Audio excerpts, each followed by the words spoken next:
costumes and weapons? What other stuff do we get? If you watch the news, Zords! Power Rangers isn't just known for their colorful suits and impressive action choreography. As if the show wasn't cool enough, an element that's been a staple since day one has cemented itself as an iconic part of the franchise: Zords and Megazords. These giant robots have no reason to be here other than being freaking awesome. Often this major part of the series has been overshadowed by everything else in terms of real analysis, or at least plays second fiddle to more of the meat and potatoes of Power Rangers. And that's why I'm here. No one else has taken an in-depth look at Zords, exploring every aspect of them from their use on the show, to their history, their engineering and design, to the toys. But don't just let me yap, I want to hear what you have to say. Comment below what your favorite Megazord is and why. But first, this video is sponsored by Fanhome. Megazord's insanely cool, so why not own the most iconic one in the franchise? Fanhome can make that dream a reality with their version of the Megazord from Season 1 of Mighty Morphin Power Rangers. It stands at 24 inches tall, and even more impressive, it transforms from a highly detailed combined form to 5 separate Dinozords. I actually got to see this big guy up close at Power Morphicon, and oh boy, it was drop dead gorgeous. All of this is part of a build-up kit supplied by Fanhome. Yeah, you heard me right. You can build this Megazord piece by piece. With a subscription, you'll receive these free digital magazines. Each issue comes with a different assembly stage, and that's on top of some amazing bits of Power Rangers history to read up on. I've got the first few assembly stages, and I'll say putting it together is quite a fun challenge. It includes electronics, but don't worry, they make it easy, as each issue comes with detailed instructions. Anyone can put this bad boy together. Finally, you'll also get some additional subscription gifts, including a Power Rangers Megazord mug, a t-shirt in a US size large, a power bank, and more. You can start your subscription by visiting the link in the description. Thank you to Fanhome for sponsoring this video. So what exactly is a Zord? Well, if you're asking that, it sounds like you didn't watch my Beginner's Guide to Power Rangers video, but don't worry, I'll re-explain here with added detail. It was to the tune of American Pie, but so much longer. Zords are individual machines, piloted usually by Power Rangers. They come in many forms, including animals, dinosaurs, mythical creatures, planes, trains, automobiles, and, lanterns. Well, just that one time. On their own, these Zords make formidable fighting machines, but together they combine to form a singular unit called a Megazord. Okay, you got that? Well, I hope you're taking notes, because it's simple math. You can put 5 Zords together to form a Megazord. Wait, that's technically 5 Zords, but it's called an Ultra Zord? And this one's a Megazord, but it's only 3. Maybe it's best we go over Megazord naming conventions in this not forced transition into the next section of the video. Cue chapter card.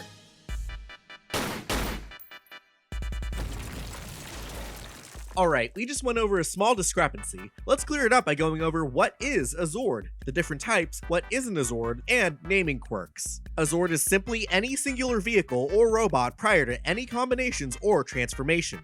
They're typically tied to a specific ranger, but this isn't always the case. Many Zords will be tied to other characters such as villains. That'll be in its own section later about evil Zords. Now, some individual Zords have the ability to transform themselves into different forms without combining with another. The first being the Red Dragon Thunder Zord from Mighty Morphin Power Rangers, having both a dragon mode and a warrior mode. When Zords like these transform, they are not considered to be a Megazord. That term is reserved only for when Zords combine with each other, and they've never broken this rule, except when they did. Time Force's Quantosaurus Rex has a Megazord mode, despite only having a transformation from Dinosaur mode. In SPD, the Omega Max Megazord is not a combination, being a different form of the singular Omega Max cycle, and there's still more exceptions, but for the most part, you can consider Megazords as combiners. So, how many Zords does it take to make a Megazord? Easy. Any number. Let's focus mainly on core Zords used by the core team. These are typically the first or primary Zords used in a season.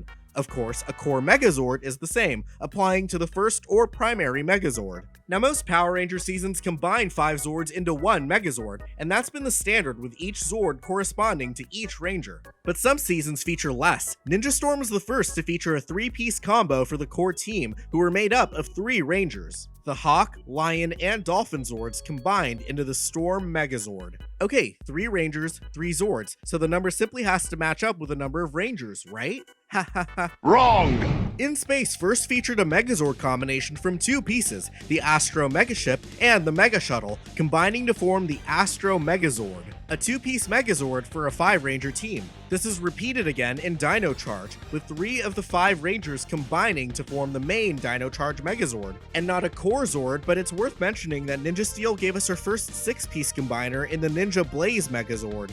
Now multiple Megazords can combine, but they'll still be called a Megazord. But when either all or a majority of the Zords combine, they're called Ultra. No, not Ultra. Super Mega! Nope, shut up, they're called Ultra Zords. First introduced in Mighty Morphin Power Rangers Season 1, the Ultra Zord is typically the ultimate endgame combination of Zords. Now that we've established that numbers don't matter so much in defining what a Megazord is, we can say that the Ultra Zord is no exception, especially when Dino Fury has 3 Ultra Zords made of 3 Zord combinations. That's the same amount of Zords as the regular core combo that season. And if Ultra isn't cool enough for you, Samurai introduced a new term that was only used once. The Samurai Gigazord was a combination of 11 Zords. So what is a Gigazord in relation to an Ultra Zord? What are you looking at me for? Do I have to spell everything out for you? On to naming. You may have noticed that Zords and Megazords tend to have proper names. Many Zords will denote what set or system they're a part of, usually in the form of a prefix to differentiate it. Then they're further specified on by saying which individual vehicle or animal they are. For example, the Lion Galactazord, part of the Galactazord system from Lost Galaxy, is not to be confused with the Lion Wildzord, part of the Wildzord system from Wild Force, or the Lion Folding Zord from Samurai, part of the Folding Zord system. Casually, you can just say Lion Zord in the context of a season, but to be more specific, add the prefix, something Zord. Some seasons will simply refer to their primary Megazord as just the Megazord. Never give up, Megazord!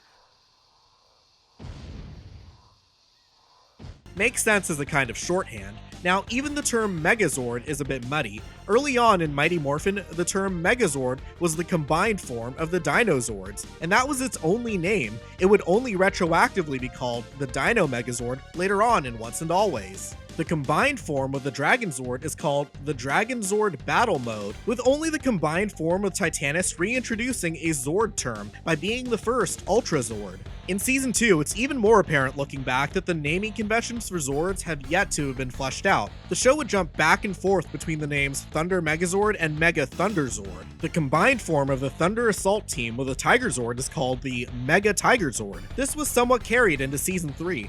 While the Ninja Megazord and Shogun Megazord followed the modern naming rules, the combined versions of them with the Falcon Zord were more akin to the old naming scheme, being the Ninja Mega Falcon Zord and Shogun Mega Falcon Zord. Starting with the following season, Power Rangers Zeo, Megazord combination names were standardized and made simpler. Oh boy, there's exceptions, aren't there? In Space introduced the Mega Voyager, the first 5-piece combining Zord to not use the term Megazord. There's also the Mega Winger, the Silver Space Ranger's personal Zord. Wild Force introduced 2 Megazords with unique names, the Kongazord and the Predazord, both being a descriptive word plus the Zord suffix. Some Zords had proper names, Pyramidus from Zeo, Artillatron from Turbo, and Animus from Wild Force, the last one being a character in their own right, thus earning the name. And now for my biggest pet peeve, repeating Zord names, the bane of my existence. Earlier, I mentioned the Thunder Megazord from Mighty Morphin,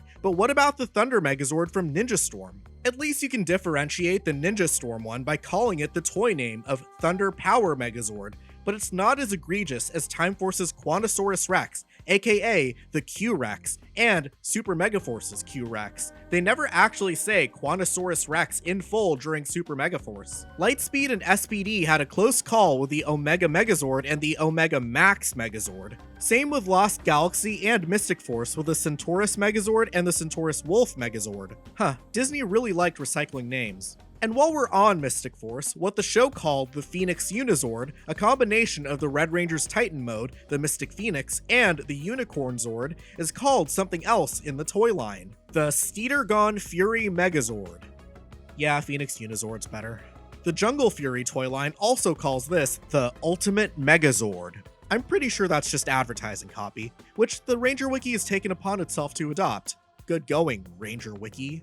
The thrilling combination between the Rangers and the villains has never been named on the show, and for the record, we're using the show names wherever possible. Then there's Wild Force's Wild Zords, not to be confused with Megaforce's Wild Sword, which later lets them unlock their Ultra Zords, not to be confused with the term Ultra Zord, the Ultra Zords being souped up versions of their Megazords, not to be confused with the term Megazords. There's a whole Linkara bit here, but my doctor recommended I curb my references to him, lest the bringer of light come down from his furniture store to smite me with his blunderpuss. Enough of confusing, repetitive, and alternative names. The last thing we gotta talk about is Carrier Zords. The U-Hauls of Power Rangers. As the name implies, these are Zords whose specific primary purpose is to carry other Zords. They're usually large, bulky Zords like Titanus or the Mammoth Zord from Ninja Storm. Other times they're large but have a Megazord mode in their own right. Take a look at Tor, the Shuttle Zord, Pyramidus from Power Rangers Zeo, and the Delta Command Megazord from Power Rangers SPD. All of these transform by standing up. Hey, a simple 90-degree rotation is all you need. Then, of course, there's some smaller scale ones like the Croc Carrier Zord from RPM. Many of these Carrier Zords are integral parts to a greater combination, often contributing to an Ultra Zord configuration. And as a contrast to the Megazord, we did get a Mini Zord in Ninja Storm. You got it set to M for Mini, when it should be set to W for Wumbo. The Mini Zord didn't have much going for it as an individual Zord. It functioned the same as a regular Zord, being part of a larger combination, except that its standalone form was small. It's also treated and deployed similarly to the weapons that season, so its classification isn't the clearest. Is it a Zord? Is it a weapon? Who knows? It's adorable. And there's no other place to mention this, so I'll say it here. Certain non-Zord pieces of the Ranger's arsenal I won't be counting as a Zord. Sorry, the Radbug is not a Zord. It's a flying Volkswagen Beetle, for God's sake. I don't care if the D stands for driving Zord. It's stupid. If you like the Radbug, you're blinded by nostalgia goggles. Who the wakes up and says, "Oh my god, I can't wait to see the Radbug in Power Rangers"? Similarly, Operation Overdrive's Trans-Tech armor doesn't count, but the Shark Zord and Light Zord from Samurai count though, because in addition to being weapons, they also grow large and can combine with the other Zords of that season. So at the bare minimum, a Zord needs to be a certain scale to count, plus be compatible with the other Zords.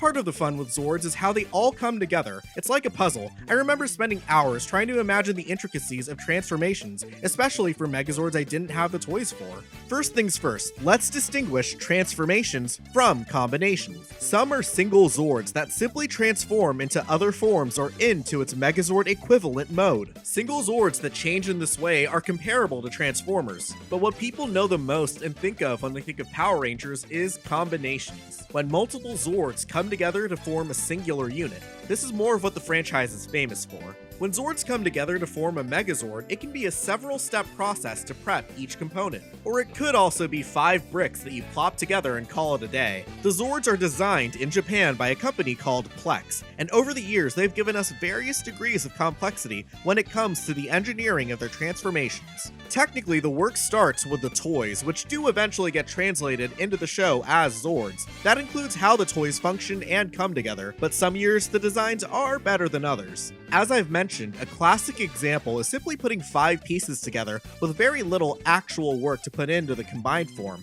What I've observed as and call the arm-arm, leg-leg style is the most basic of all ways to combine Zords. One Zord forms the body and the head, while the remaining 4 Zords are simply the limbs. I believe no other Megazord suffers from it the most than the legendary Megazord from Super Megaforce. At most, you fold up a few pieces and the 5 vehicles just attach to the main body to form the Megazord. It's boring, every limb a Zord. The combination sequence just isn't that interesting when you're attaching 4 smaller bricks to one big brick. Though not always the case, but especially applies in recent years, simpler transformations are done to necessitate some gimmick for the toys to imitate. This applies to the legendary Megazord, which has 5 compartments that open up to reveal different power-ups or additional Zords. SPD's Delta Squad Megazord is another one that requires the basic combination procedure for the light and sound gimmick with its sirens.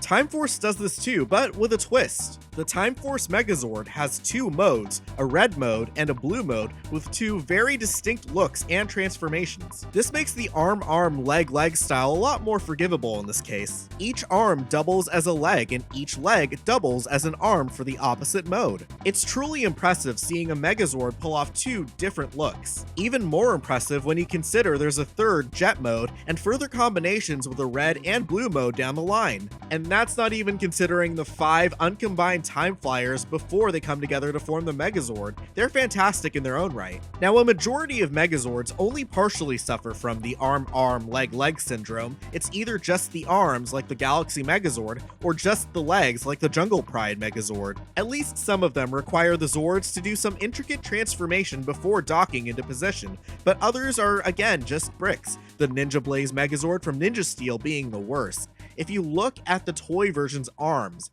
bricks, they're boring bricks. That kind of steers us into something that Transformers fans know and hate.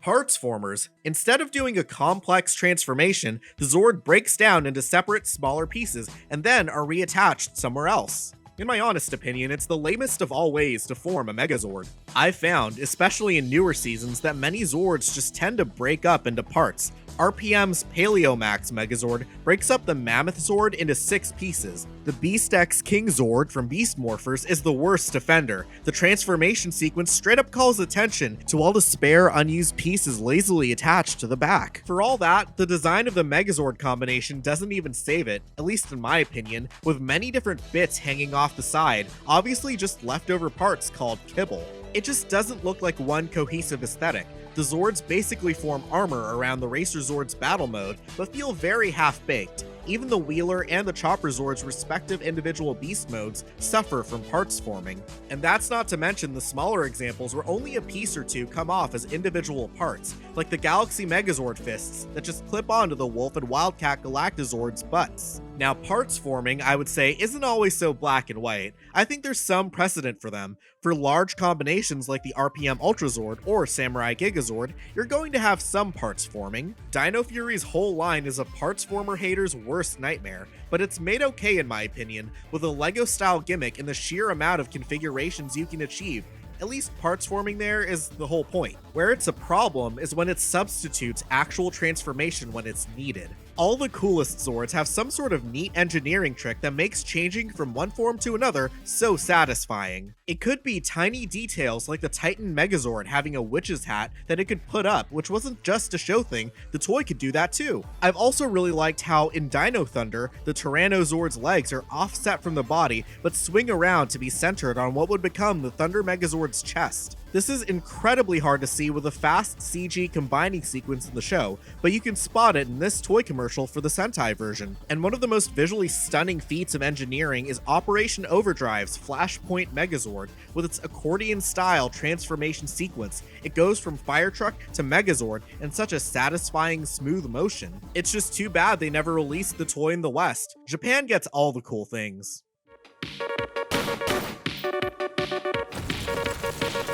Like with other aspects of modern Power Rangers, even the Zords fell under the tight hold of collectible gimmicks. The first gimmicks in the series weren't really gimmicks in the form we know them today. They were usually some electronic sound feature, basic lights, or extra transformation modes, such as the previously mentioned Time Force Megazords, Red, Blue, and Jet modes, the Rescue Megazord's High Stance modes, or the different battle helmets for the Zeo Megazord. But the first true collectible Zord gimmick was swappable limbs, most commonly arms. These came in the form of a new Zord type called Auxiliary Zords. These were first introduced in Power Rangers Wild Force, where the Rangers would frequently run into new animal Wild Zords who can combine and form a new arm for the Megazords, and in one case, new legs. This would continue in both Power Rangers Dino Thunder and Power Rangers Operation Overdrive. No matter the season, each animal, dinosaur, or vehicle had some sort of new play feature, such as being a drill, a spear, a saw blade, and more.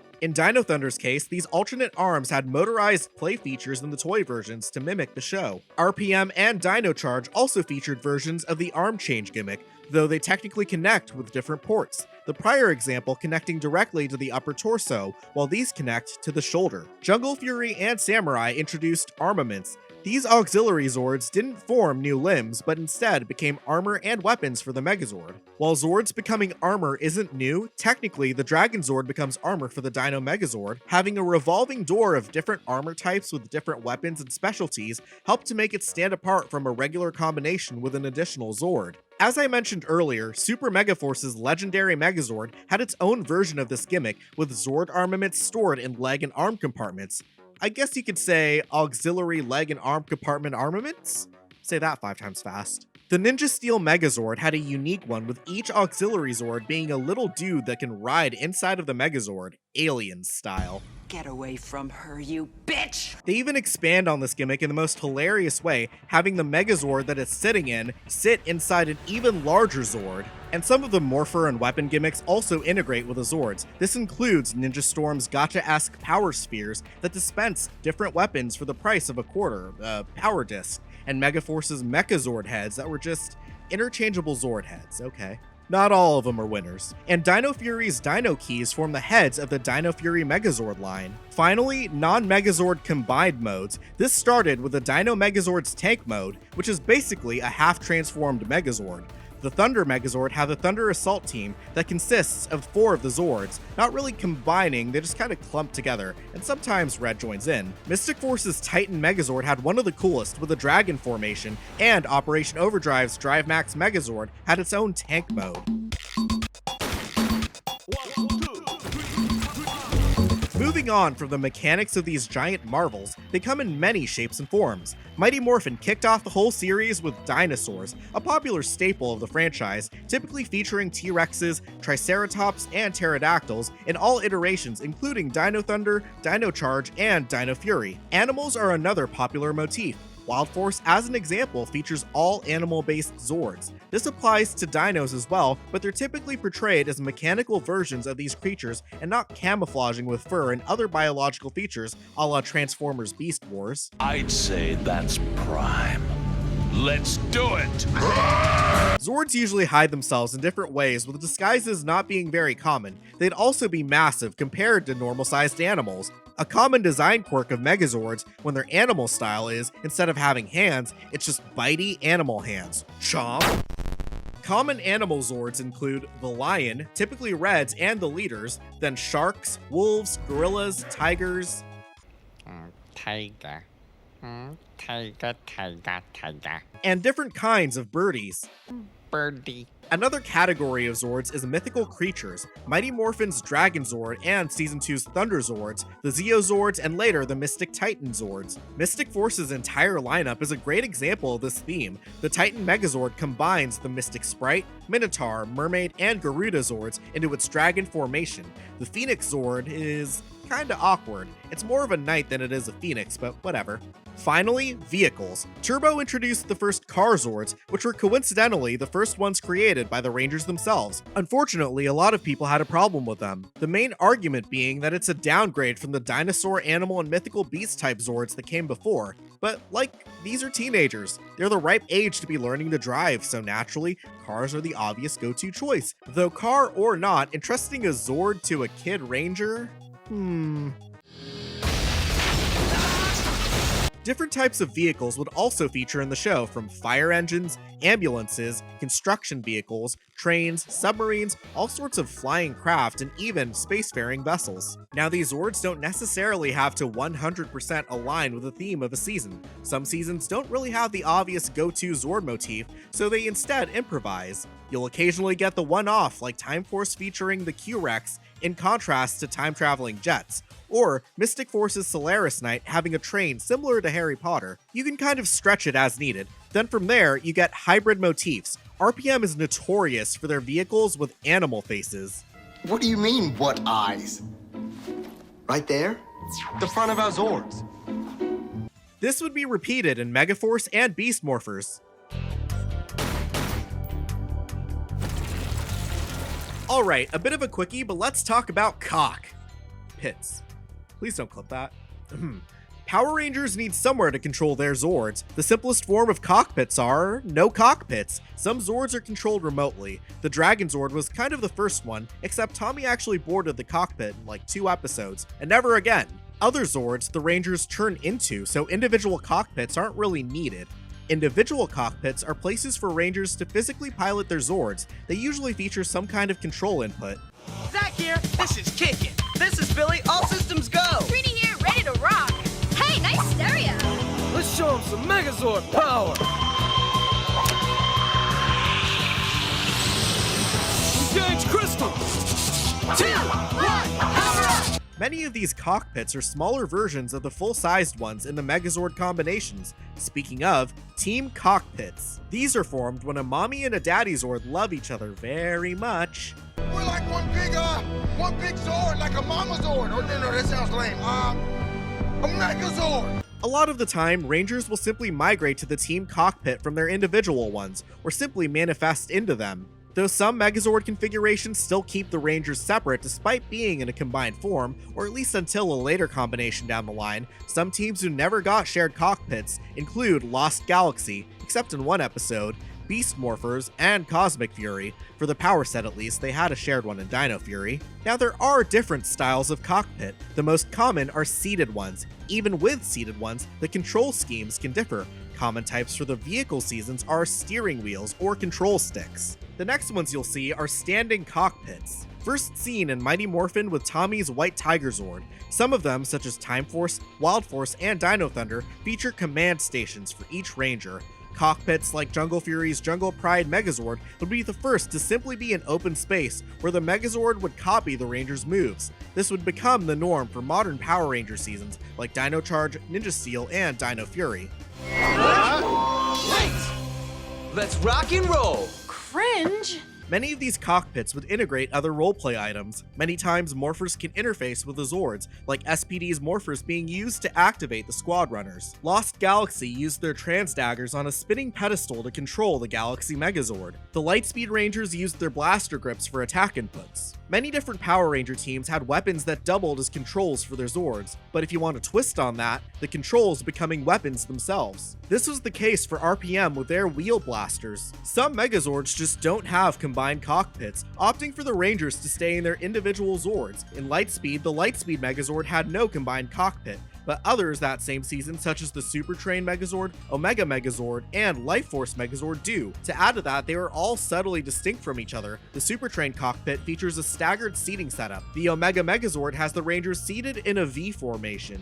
The Life Force Megazord has both, depending on if it's American or Japanese footage. Now, Lightspeed Rescue just like to do the extra credit assignments with recreating the cockpit sets from Japan. Many other seasons do it as well, but some seasons kind of phone it in. American cockpits are nothing new to Power Rangers, existing as early as Season 2 with the Thunder Megazord cockpit. While some are copied from the Super Sentai designs, others are completely original. Regardless of either one, some of them look better than others. They've shown to be able to create some good ones. Again, Lightspeed's cockpit sets were built like Rents do. The Titanium Ranger's cockpit was so clean, using a lot of the same button panels seen inside the Aqua base. So tell me why Samurai, Dino Charge, Ninja Steel, and Dino Fury have the plainest, most unimaginative gray cockpits. It's literally just a room for them to stand in with no interesting design features to set it apart. These were originally made to facilitate a new and off and on concept post Power Rangers Samurai in 2011.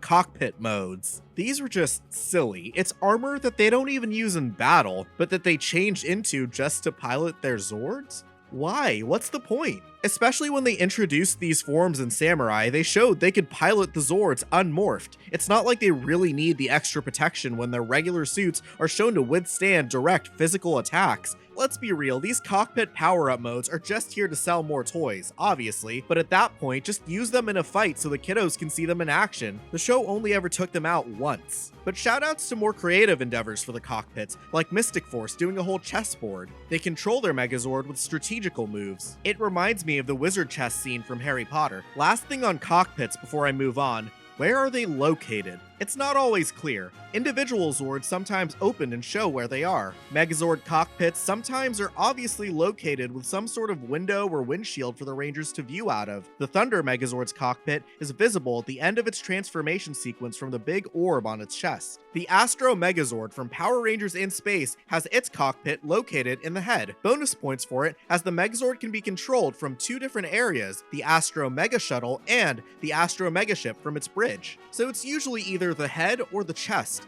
However, some Megazords, like the original Dino Megazord, its cockpit kind of resembles the head with the outer design, yet you don't see a big gaping face window in medium to far shots of the Megazord. The paint job on it evokes the look of the head, however, I've always thought the angular silver parts at the bottom more resemble the chest, more of a personal observation than actual fact. The Turbo Megazord's cockpit from Turbo, a Power Rangers movie, specifically also does this, resembling the head but with features not visible outside of specific shots. The cockpit in the show was different, not having any features that would show its location. A neat bit of integration with other part of the Rangers' arsenal, are vehicles in cockpits. Power Rangers have always had different forms of transportation ranging from motorcycles to space surfboards, motorized unicycles, and magic carpets. A wide range for sure. But sometimes these vehicles become the Zord cockpits, such as the case with the Turbo Carts becoming the individual Turbo Zord cockpits, but only in the show. Wild Force had the Soul Bird, a jet with a bird design that became their permanent cockpit,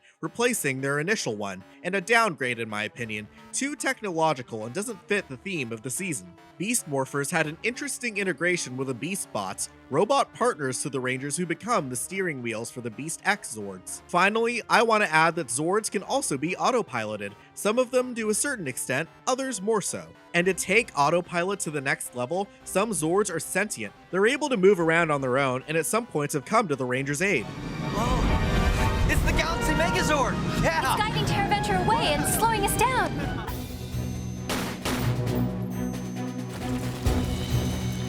Stepping away from the more functional talk of Zords, let's look at where they sit story-wise. How did they come to be in the lore of Power Rangers? Maybe this would have worked better when I was discussing the naming conventions earlier in the video, but what's the etymology of the word Zord? Now there's a well-known character in Power Rangers named Zordon, a wise mentor who lives in a tube.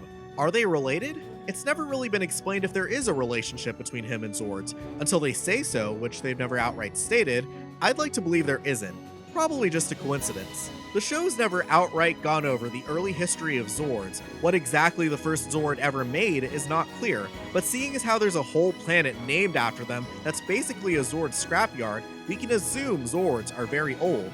If you're wondering what said planet is, that's Zordnia, which first appeared in Mighty Morphin Power Rangers Season 3 episode, Changing of the Zords, Part 3. It of course returned years later in the first episode of Power Rangers Cosmic Fury, where the Dino Fury Rangers, plus Mighty Morphin's Billy the Blue Ranger and Ninja Steel's alternative Red Ranger, Mechanic, are battling Lord Zed. Of course, they later uncover more Zords that have been conveniently locked away. Cool, they found some Zords someone left behind, but they might want to check the mileage on them, maybe get the Carfax. It's said multiple times in the show that Zords have existed for a very long time on Earth and in the outer reaches of space. In Lost Galaxy, Deviant says the Rhino, Phoenix, and Shark Galactabeasts perished in a great war 3,000 years ago and were later retooled into Zords. That 3,000-year timeline matches up with another animal-based set of Zords, though there's no confirmation as to their relation. Wild Force's Wild Zords resided in the ancient kingdom of Animaria before the hostile takeover by the Orgs. The primary 5 Wild Zords going up with Princess Shayla on what would become the floating island of Animarium, leaving behind a turtle-shaped lake in the present-day city of Turtle Cove. After Princess Shayla's escape from the Orgs, she went into a deep sleep for 3,000 years, watched over by the lion, eagle, shark, tiger, and bison Wild Zords. In this period of time, many of the other Wild Zords outside of that group of 5 would go missing, sometimes being dormant or go into hiding. Much older than that, the Dino Fury Zords were created 65 million years ago when Zato, Ion, and their original team of knights chased the Sporix to Earth from their home planet of Rafcon. Technically, the Q-Rex was around 150 million years ago due to time travel shenanigans, but it was made in the future. 300 years ago, Samurai's Bull Zord is said to be the first folding Zord to ever appear on Earth, whatever that means. Fast forward to the present, Zords are commonplace in the grand scheme of the universe. In fact, it's somewhat of a common trait among different forms of life to be able to grow giant. Aliens are able to grow giant via magic or by ingesting certain substances to kickstart the process. The Orgs, creatures born of pollution, are able to grow with the help of certain seeds. Some creatures, like the 10 terrors of the underworld, are naturally giant and instead use magic to shrink down to human size. Others, like the Nylok from Power Rangers Samurai, have 2 lives, with the second being larger. This probably would have worked better for my Monster of the Week video. You can even make the argument that humans are biologically able to grow when you consider that in the future, when mutants are cryogenically frozen to be imprisoned, they receive a mutant DNA patch. When the scar underneath that patch is exposed, latent mutations cause the cells to rapidly multiply and cause growth. Even freakier when you consider mutants this season are established as regular people born with the worst of the genetic lottery. That's kind of dark. That being said, the very existence of Zords is a natural response to these giant-sized foes from both a warfare defensive standpoint and an evolutionary survival one. Okay, let's do a proper yet rough timeline. Zords existed in space for at least quite some time, so at some uncertain point, both the Shogun Zords and Cosmic Fury Zords were left on Zordnia. Back on Earth, in a failed experiment, the Q-Rex was sent back in time about 150 million years from the past, from the year 3000. Then, 65 million years ago, the Morphin Masters created the Dino Fury power set, which includes the Zords and Dino Henge for the Knights of Rafkon. Sometime later in history, 3,000 years prior to modern day, at least 3 of the Galactabeasts were doomed to float in an asteroid belt after losing in a great battle. They would later be rebuilt into Zords by Deviat. Around the same time, the 5 Wild Zords joined Princess Shayla on the Animarium, following the fall of Animaria. At some point, the alien rangers of Aquitar are given the Battleborgs by Ninjor. 300 years prior to modern day, the Bull Zord appears on Earth from a different dimension and is the first Folding Zord. It was then sealed away by the Grand Shogun, ancestor of the Samurai Rangers. Now comes modern history. The first publicly known Zords would be the Dino Zords, piloted by the Mighty Morphin Rangers. Sometime later, future Yellow Wild Force Ranger Taylor Earhart runs into the Yellow Eagle Zord while training in the Air Force. At some point, Zordon makes plans to keep Zords hidden in case of emergencies. One example being the Mega Voyager during In Space. Another is Gosei and his many Zords, including Robo Knight, though the timeline for this isn't solid, nor is the writing. During the events of Turbo, a Power Rangers movie, the Rangers create the Turbo Zords, the first human-made Zords. The following year, it's revealed that the rebels of the planet KO-35 built the Mega Winger, which establishes that the capacity to build Zords existed outside of Earth. Back on Earth, Lightspeed Rescue is the first organization with no prior ties to aliens capable of building Zords. These are your rail rescues. Trains? Much more than trains, I assure you. I like trains. From here on, Zord technology becomes more commonplace with other groups being able to tap into the Morphin grid and create their own fleet of giant combining machines. The only major revelation being that Shelby learns she can hatch Zords out of eggs. More on this later.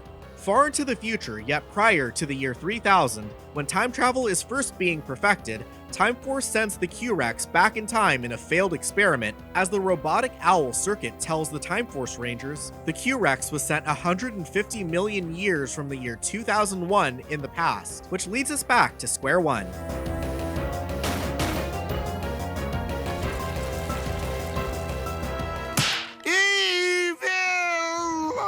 Similar to how there's evil rangers who are counterparts to our main heroes, there's also evil Zords. What makes a Zord evil? Well, for the most part, they aren't inherently evil. In many cases, it's the will of the pilot, or the villain who somehow commandeers it. This happened in Power Rangers Turbo when the Turbo Megazord was taken over. The most common solution is simply needing to eject whomever's piloting, which Red Ranger TJ does. Sometimes, remote control devices are installed on the Zords, turning them over to the villain's side. More fun than a video game. More than Fortnite? In extreme cases, they've outright had to destroy their own Zords, such as in Lightspeed Rescue's finale, where they nearly kamikaze the demon-occupied Omega Megazord. Now, as for Zords being truly evil, that's happened. While not 100% evil, some Zords are sentient and are able to choose their own allegiances. Such is the case with the Predazord. The 3 Wild Zords that comprised it, the Wolf, Hammerhead Shark, and Alligator Zords, were tied to an evil wolf mask, which led to the defeat of the original Master Org 3,000 years ago. And it was the evil power of that mask that allowed me to defeat Master Org. Predator Wave!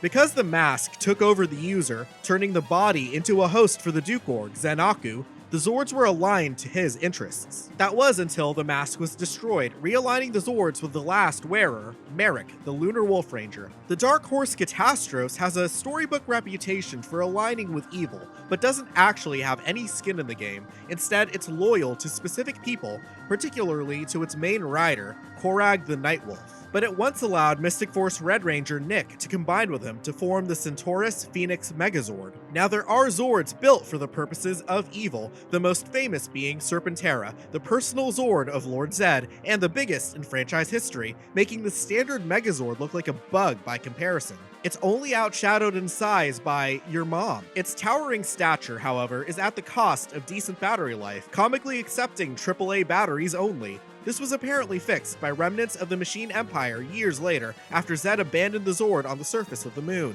Using a neo-plutonium reactor, General Venjix was able to sustain the Zord's power. For how long, though, we'll never know, as the Zord consequently was power nerfed as the lone Red Wild Force Ranger was able to take it down with his silly flying motorcycle. Other villains also had Zords, though their actual classification as such isn't clear. This begs into question the authenticity of these quote-unquote Zords, such as Goldar's Cyclopsis from Mighty Morphin. In Turbo, there was also Elgar's Terror Zord and Divatox's Diva Zords. And Ninja Storm had quite the selection with multiples of Zurgane's Zurgane Zords, Mara's Mara Zord, Capri's Capri Zord, Shimatsu's Shimatsu Zord, and Lothor's Lothor Zord. Wow, they sure were creative with the names. Dino Thunder and SPD each had one, Zeltrax's Zel Zord, and the A-Squad Rangers, they just call it their Megazord. Zord time! Do I look? Who are the writers thinking they could fool with that? And there's still more, but I hope you're catching what I mean here just from the aesthetic alone. You can tell many of these are just repurposed villain costumes or generic robots. Unlike some examples such as Serpentera, they don't share the same look Zords usually do. I wonder if villains are just arbitrarily naming things Zords just because, which would be kind of a funny concept. It's the kind of thing that would necessitate something in-universe, like a version of the DMV, but for Zords. Imagine getting your Zord registered in order for it to count as a Zord, and then getting pulled over because your tags are expired. As of now, there's no official classification of what makes a Zord. I personally like to think of it as, if it has a deluxe toy counterpart in either the US or Japan, it likely is one. That seems to be the best way to set these apart from what I've found. For the purposes of this video, we'll just ignore these evil Zords.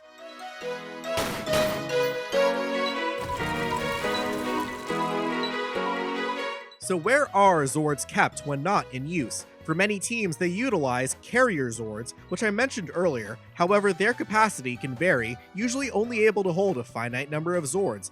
Many can hold one set of Zords to form a Megazord, such as the Artillotron from Turbo, holding the Turbo Rescue Zords. The Zenith Carrier Zord from Lost Galaxy can hold all 10 components that make up 2 separate Megazords, the Stratoforce and Centaurus Megazords. And then there's some like the Brachiozord from Dino Thunder, which can damn near hold the whole cast of Zords. And others like the Skyship from Super Megaforce just break the laws of physics. Now, certain carrier Zords, namely the Rail Rescues from Lightspeed and the Delta Command Megazord, can carry Zords to the field, but mainly keep them in separate storage. They can also interchangeably carry different sets of Zords as needed, the Delta Command deploying the Delta Runners and the SWAT Flyers, and the Rail Rescues mobilizing the Rescue Zords and blasting off into space in order to launch the Omega Zords from each compartment. Okay, so let's move to talking storage other than carrier Zords. Zord hangars are probably the most common. In Mighty Morphin Season 1, it's established that the Zords are kept in hiding places, though not much else is revealed other than that. It's not outright said, but in Zeo, it's revealed that the Zords are kept in an underground Zord bay. At least the Zeo Zords are, but I wouldn't be surprised if they kept the Dino Zords and Ninja Zords there too. They also launched Zords from a giant cannon in Zeo, foregoing hiding spots and subtlety. By Turbo, the Zord hangar keeping the Turbo Zords is shown to have an exit within the city limits of Angel Grove. In Power Rangers Beast Morphers, Grid Battle Force's Zord hangars are frequently the target of attacks. One interesting thing to note about Grid Battle Force is that they use a certain piece of technology called a transponder to teleport weapons and Zords. Other teams use underground storage in addition to their carrier Zords, including the B-Squad Rangers during SPD, who straight up mention the underground Zord bay after their base is taken over.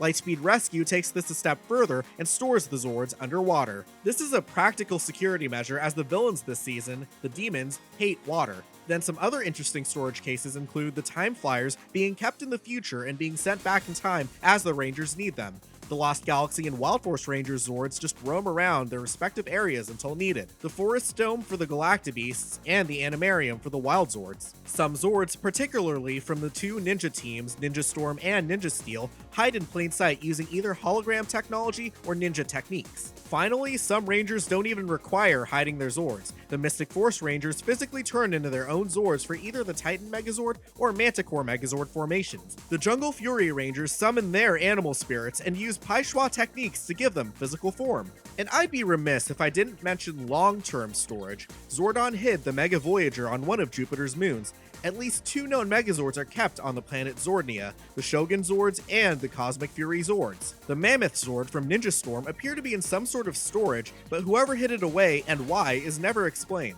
Jungle Fury's Rhino Steel Zord was sealed away in the Rhino Nexus until it was freed by Dominic, the Rhino Ranger, with his control dagger. In RPM, Dr. K mentions that Alphabet Soup, the government think tank that kidnapped her and forced her to create the Ranger Biotech, long story, were unable to control the rogue Paleomax Zord, causing them to bury it. Then, in Megaforce, the Wild Sword was just kinda sitting there as a plot-convenient MacGuffin. It changed its form, splitting into the 5 Ultra Zords after the Megaforce Rangers got a hold of it, and that's Ultra Space Zords, not Ultra Zords. Damn, that's confusing. And then some Zords will find themselves in an unintended state of storage. The previously mentioned Rhino, Phoenix, and Shark Galactabeasts' corpses were doomed to float forever in space after the great battle that's never elaborated on. I'm calling it now, they got kicked out of Space Waffle House. Can I get a waffle? Can I please get a waffle? The Wild Zords had at least 3 who were in some sort of stasis before they were found. The Elephant Zord found itself fossilized into a mountain until White Ranger Alyssa freed it, and the Giraffe Zord was hidden beneath the lake until Blue Ranger Max freed it. And while Princess Shayla says only the 5 core Wild Zords went up with her on the Animarium 3,000 years ago, there was a hidden 6th Wild Zord inside the mountain in the Valley of the Wild Zords. The Falcon Zord was awakened by 4 of the Wild Force Rangers after they died and went to hell. Robo Knight from Megaforce is a ranger who turns into a Zord himself. He was frozen in solid ice until the plot demanded. I mean, until the Sentai footage necessitated it. I mean, until he was needed to protect the Earth. Yeah, let's go with that. In terms of how Zords are summoned, it's as simple as calling out for them, or saying a command. Some are more interesting than others. The Lost Galaxy Rangers have to call for them to arise. Galactabeast over here! Wait a second. More like this. Got it? Thanks. Galactabeast, arise! The Wild Force Rangers have to insert their animal crystals into their crystal sabers to emit a sound that summons their Wild Zords to descend from the Animarium, their floating island home. Wild Zords, descend! Not too dissimilar from the Green Ranger's famous Dragon Dagger to summon the Dragon Zord in Mighty Morphin Seasons 1 and 2.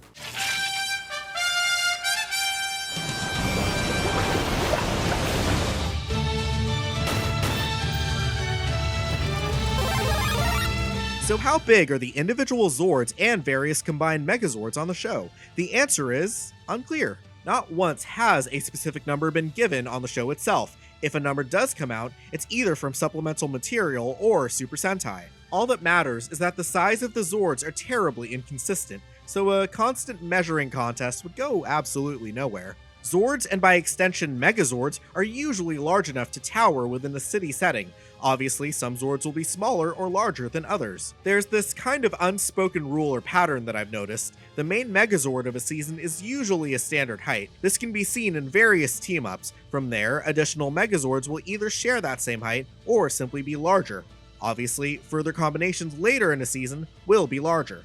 And Leon's getting larger. But not counting those combinations, the largest Zords or Megazords are as follows: the Super Train Megazord from Lightspeed Rescue, the Delta Command Megazord from SPD, Tor the Shuttle Zord from Mighty Morphin, Pyramidus from Zeo, the Zenith Carrier Zord from Lost Galaxy, and the Big Bad Serpentera from Mighty Morphin. I believe the order to be right, but if you look at their exact heights, the numbers don't make sense. A lot of them are sourced from Super Sentai, which itself I'm not sure is quite trustworthy of keeping the size consistent. I don't even know if they've mentioned the exact heights before, assuming a majority of the ones gathered by fans over the years that can be found in places like Ranger Wiki are from Sentai. This is why I've been biting my tongue at mentioning specific figures and numbers. So the order of largest Zords would be slightly different had I gone with those heights. For reference, the Dino Megazord is about 40 meters tall, Super Train 80 meters, Delta Command 88 meters, Tor the Shuttle Zord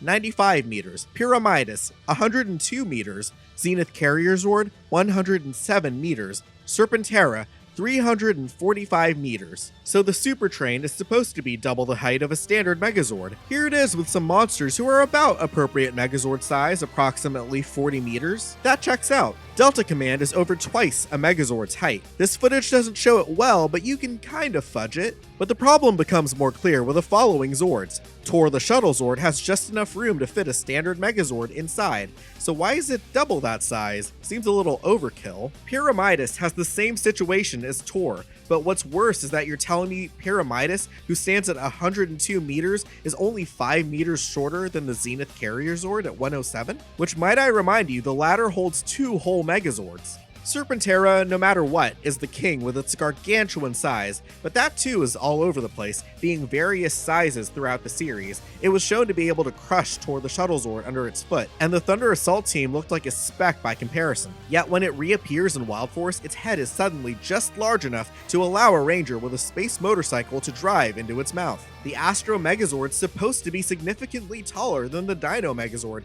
being a whole 15 meters above it at 55 meters to the Dino Megazord's 40 meters, yet when we see it in Cosmic Fury, it's about the same size. Also, not the first time we've seen them on screen together, but the Astro Megazord and Galaxy Megazord appear to be the same size on the show. So they're both 55 meters, yeah? Nope, the Galaxy Megazord is 44, and I'm sure there's more inconsistencies out there by comparing Zords from different seasons. So if we can't trust the show, how about we look at the toys? Nope, that's a bust. They're all inconsistent scales. Now, at the end of the day, I don't think about the scales too hard. There's only so much left in the franchise I can enjoy, and hyperfixating on details like this can be a bit nitpicky. But to wrap up the section, some Zords have miniature forms for ease of storage. The folding Zords are pocket-sized until the Samurai Rangers invoke their symbol power on them. The RPM Rangers quote-unquote downmorph their Zords. The term has never been defined, but in Zord summoning sequences, you can see they start off about as large as the Rangers' heads. Turbo has a unique case in that the Turbo Zords are normal-sized cars that go through a morph sequence to turn large. Turbo Megazord morph sequence online. They also power up with turbo shield armor, which we can presume means the additional paneling and detailing seen on them post-morph sequence that wasn't there previously.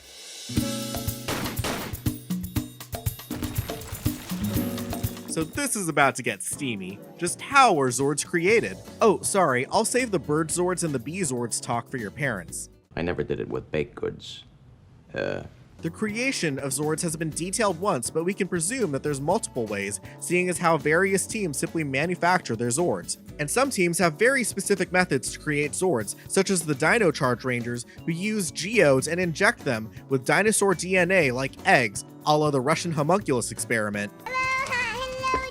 This method was used twice. First by Pink Dino Charge Ranger Shelby to create the Spinozord, then a second time in Beast Morphers by Evox to create the Chimera Zord, which falls into that previous category of evil Zords that I'm not sure are really Zords. The Ninja Zords and possibly the Dino Zords were created by Ninjor, the originator of the Power Coins. These would later fall into the hands of Zordon. Both Zordon and Alpha 5 had the technology to create Zords, creating the Thunder Zords as an extension of the Dino Zords and the Tiger Zord. Eventually, Billy would learn to assist in this process, helping to create the Zeo Zords from old Zord parts following his retirement as the Blue Ranger. During Turbo, a Power Rangers movie, Tommy, Kat, Tanya, and Adam create the Turbo Zords with Zordon's assistance. Again, the process has never fully been explained. If there's one thing to gather, Zords can absolutely be repaired mechanically, as seen in Lightspeed Rescue, when crews were required to hoist pieces of the broken Omega Megazord. I would also assume magic could be used in the repair process. Nick used a spell on Catastrophes to help him, though neither of them were in their Zord forms. Yeah, this is a technicality, but this is what got the Dark Horse to trust him and combine with him in Mystic Force. And it appears proper maintenance is part of normal Zord duties, as the Dino Thunder Rangers tell White Ranger Trent it's his turn to wash the Zords. But isn't there a rule that says newbie Rangers have to wash all the Zords? Hey, I forgot about that rule. Technically, Jack and Z are ordered to wash the windows of the Delta base, though prior to it being revealed to be a Zord. How many windows are there? I have no idea. The thought of Zords needing to be washed is astounding because these things are massive. They're gonna need a long hose.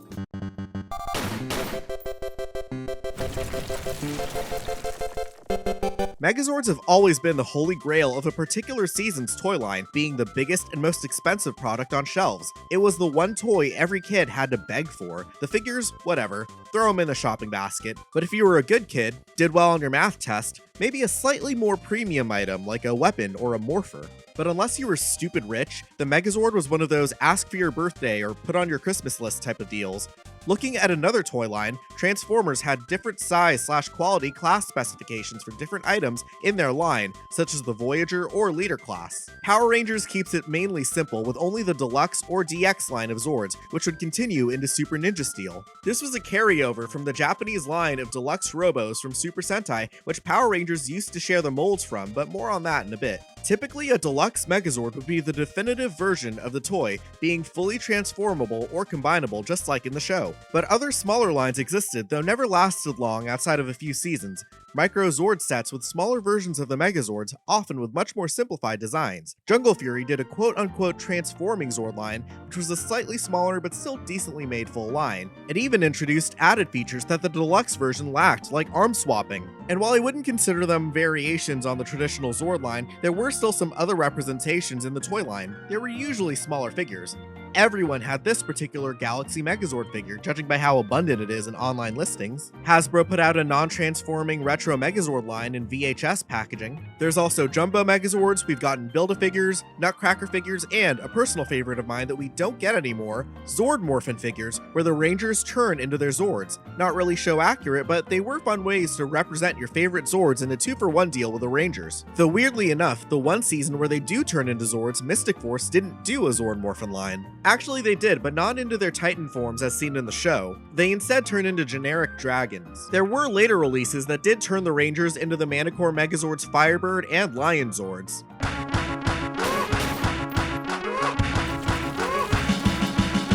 Early on, the toys we got in America were practically the same as the ones in Japan, with some minor changes to stickers and of course the packaging. This was possible as the company in charge of Power Rangers toys, Bandai America, would simply borrow molds from its sister company, Bandai Japan, who does the Super Sentai toy line. When the Dino Megazord was brought stateside, certain changes were made, particularly to the stickers, adding the series' iconic Thunderbolt iconography, changing the shoulder stickers to those ugly M's, and adding a faux metal sticker to the chest. These details were inaccurate to the show, and that wasn't lost on fans even back in the day. But this would only be the tip of the iceberg. Some Megazords, like my Time Shadow Megazord from Time Force, went completely unchanged. Many of the other changes were for economical reasons, changing die-cast metal pieces to plastic, or reducing the amount of paint on the toys. Not something you can necessarily fix yourself, unlike sticker changes, which still happened on and off. Sometimes, changes in the plastic were made. The Tiger Zord in Japan had a speckly white surface, which is screen accurate. The cookies and cream was dropped for the American version, instead opting for plain white plastic, as you can see on mine. But it's not like this is the biggest deal, so what if they slightly change the color? Flappin' Flotsam, what's that?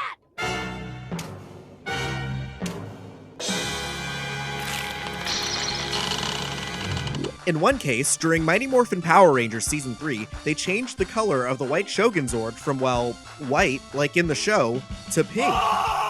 It's a very strange decision that Bandai of America did, who would later go on to show a lot of bias towards selling male figures and leave female representation out of the toy line. Funny enough, for Dino Charge's toy line in 2015, they messed with another Zord's color prior to release. This time, the pink Triceratops Zord was recolored to purple, as seen at San Diego Comic-Con 2014. Well, I'll say that hell hath no fury like fan backlash, because Bandai America quickly walked it back, so by the time they were on shelves, the toys were a nice shade of hot pink. American molds in the deluxe line first appeared in Operation Overdrive. By this point, missing paint apps and tendencies to cut corners were unfortunately common, much to the bane of collectors.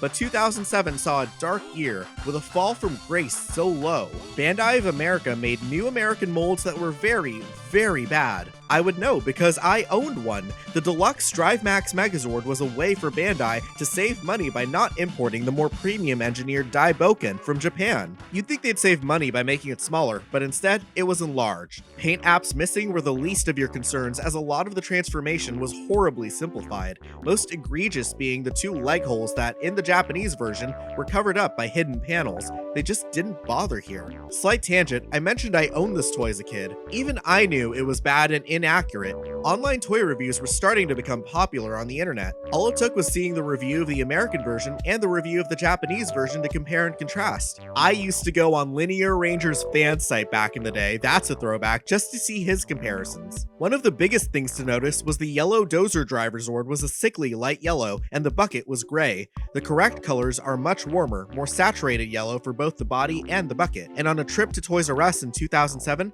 that's what I saw on the shelves. The correctly colored dozer driver with yellow bucket. Now, I'd already owned the original release, so it was near impossible for me to convince my mom to buy a second shitty Megazord toy. But just recently, I found it again in an eBay listing, and it's just as elusive as ever. Same cheap mold, but yellow's different. After all these years, a decade and a half of wondering why there was a paint variation, I also noticed additional paint apps on the legs, which were kept bare in the first iteration. This, to my knowledge, has never been documented anywhere before. For a while I thought I just made it up, but it's real, it's absolutely real. Just wanted to mention how badly I spiraled and relived this conspiracy that a corrected version existed. I then found out from a mutual on Twitter that this was the only version released in Europe. It kind of shows how bad that original mold was, in that as soon as I found out there was a slightly better version, it stuck in my head for like 11, 12, 18 years. Oh my god, people born in 2007 are adults now. I guess the whole original mold thing was too much for Bandai America in their first year of doing them, because by the time they got to the final Megazord of the season, the Battlefleet Megazord, they went back to importing the Japanese version. For Jungle Fury, they returned to the Japanese molds, instead opting to try original molds in their transforming line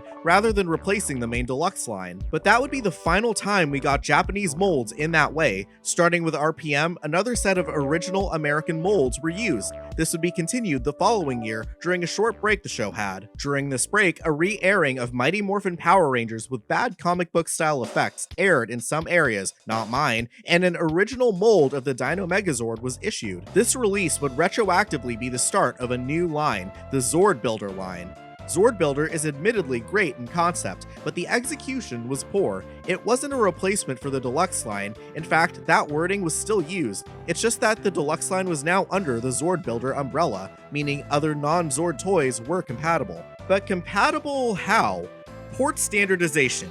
Every Megazord release in Power Rangers up until that point, and by extension Super Sentai, had molded their toys with no regard for how they interact with past and future releases. A classic connection joint used is the basic peg and hole. Simply insert the peg into the hole and your 2 Zords are connected. Voila! The octagonal shape allows the arm to ratchet at certain angles. Some Zords, particularly arms, were able to be swapped between seasons. Lost Galaxy, Wild Force, Ninja Storm, Dino Thunder, SPD, and Operation Overdrive are all compatible, though there may be some scaling issues. But it's never been a consistent thing, so some toys from some seasons can't mix and match. And of course, there's even more common joints like leg connectors that allow swapping. Zord Builder solves this by using one standard port.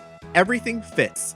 Too bad it doesn't fix the poor quality molds. The plastic used in these Bandai America toys wasn't as premium as Bandai Japan, so often figures would fall over as the stress on the joints increased over time. The Zord Builder line lasted from 2010's Mighty Morphin Power Rangers reversioned to 2017's Super Ninja Steel. And the line was also compatible with the adult collector's line, the Legacy Collection. New versions of the Zords from Mighty Morphin Seasons 1 through 3 were released, all being compatible with each other, and the newer toys released from 2010 onwards. For a brief period during Samurai and Megaforce, we did get Japanese molds in the form of straight imports. They took the Japanese versions, in the original box no less, and slapped a sleeve on them. They were available exclusively at Toys R Us. It's a shame they didn't import more, because they only got to 2 releases before stopping. Samurai's Japanese version, Shinkeno, was very much needed, as they highly simplified one of the coolest Zords in the set.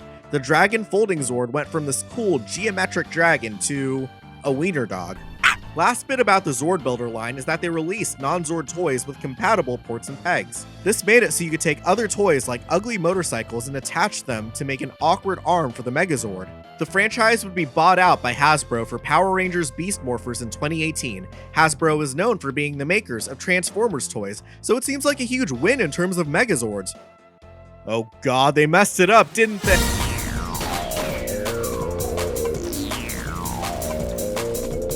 So Hasbro dropped the ball, not just in the toy line, but with the franchise as a whole. Hasbro, being a whole different company, wouldn't have the option to use Bandai of Japan's molds. It's not that they necessarily needed them.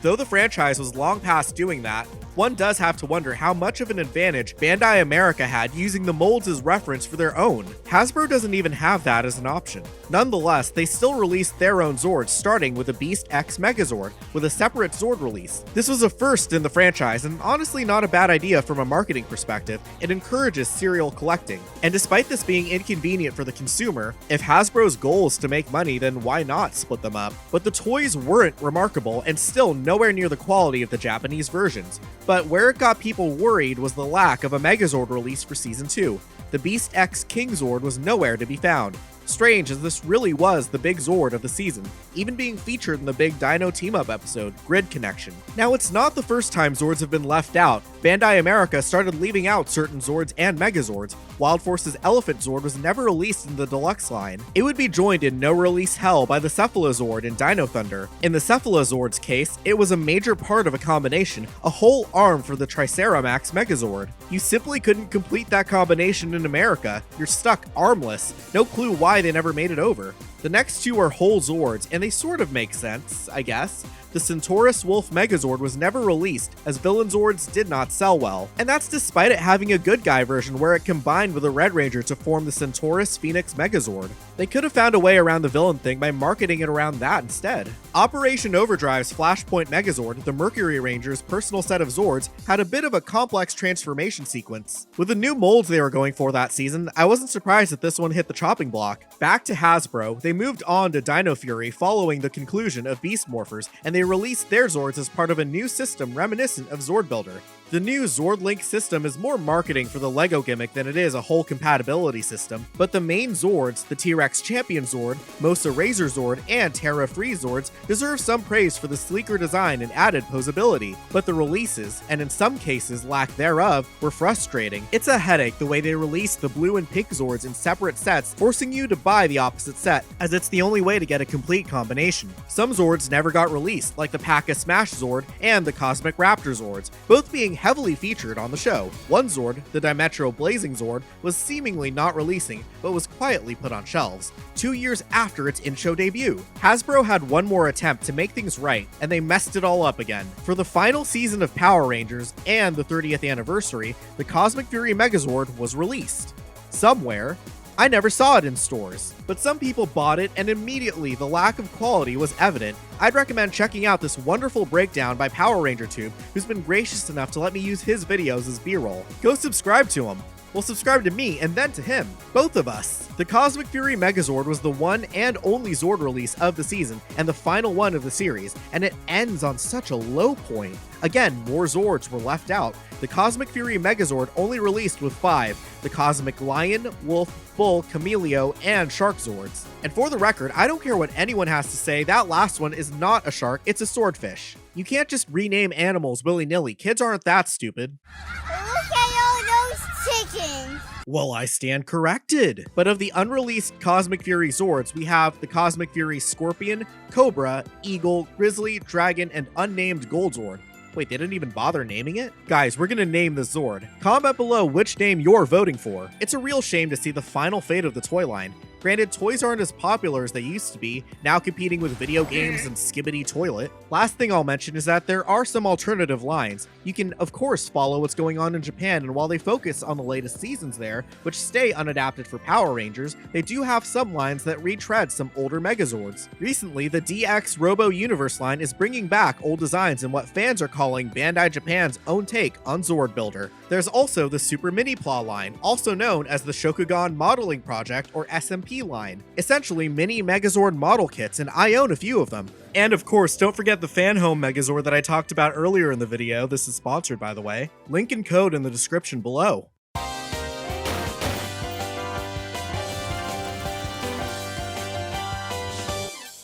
Returning to the show, I think the Megazords serve a really important function in terms of writing. At best, the combinable feature of Zords can be a great metaphor for the constant theme of teamwork on the show. Early on, new Zords were always a treat and were treated with some sort of story significance or gravitas. Often whole episodes or arcs are devoted to Rangers finding, unlocking, or earning these Zords. Technically starting with Wild Force, but became more of a thing once the Disney era hit, Zords started to become more common. While we still had some stories revolve around them, they eventually became handouts, whether it made sense story or character development wise to receive them or not.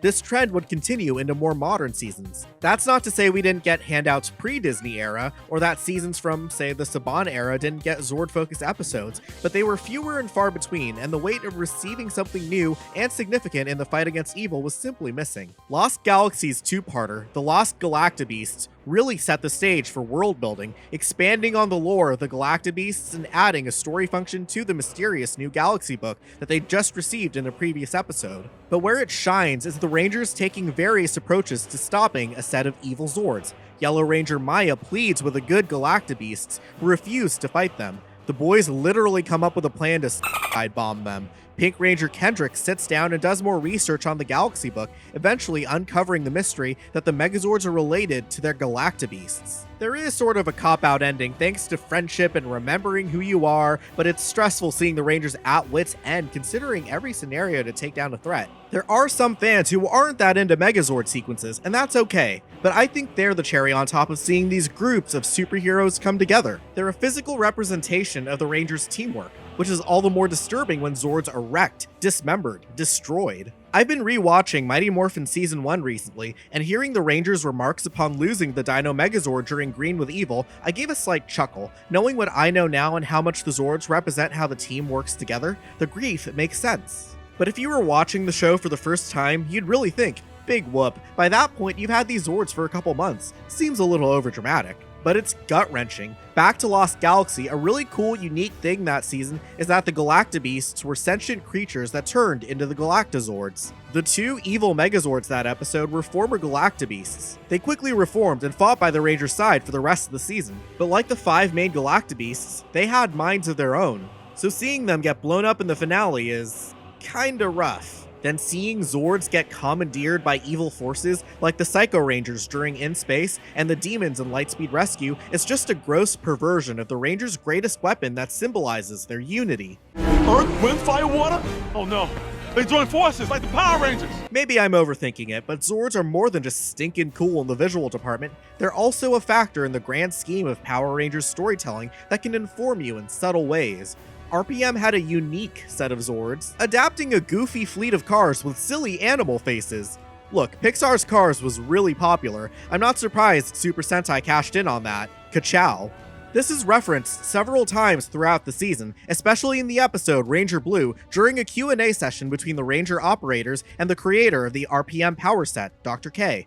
Red Ranger Scott questions the faces on the Zord attack vehicles, to which the other Rangers also point out look a little weird. They look like eyes. Big, googly anime eyes. Next. Dr. K denies their eyes. They are not eyes. They're optical field scanning sensors for your cockpit's A2D display.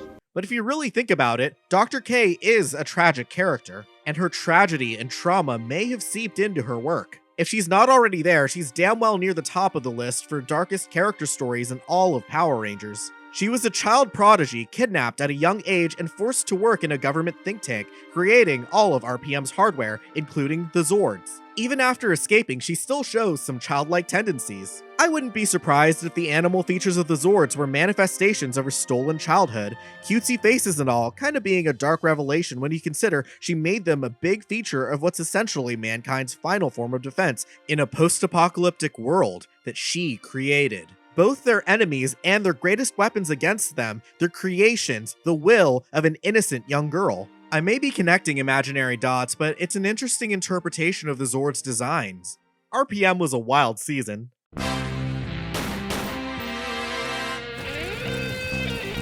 Now for the part I've personally been anticipating the most, the cinematography. Behind the scenes video of Power Rangers is rare enough, but being that Zord footage is mostly shot in Japan, it's even rarer to see anything of that. But in the last decade, we've had an uptick in looks behind the curtain for both Power Rangers and Super Sentai's production, so let's shine a light on that. The first thing to look at is stock sequences. These aren't fight scenes used in an episode, but the transformation sequences, finishing attacks, and other bits of generic footage reused throughout a season. Individual Zords are usually models or sometimes toys, the same ones you can buy on shelves.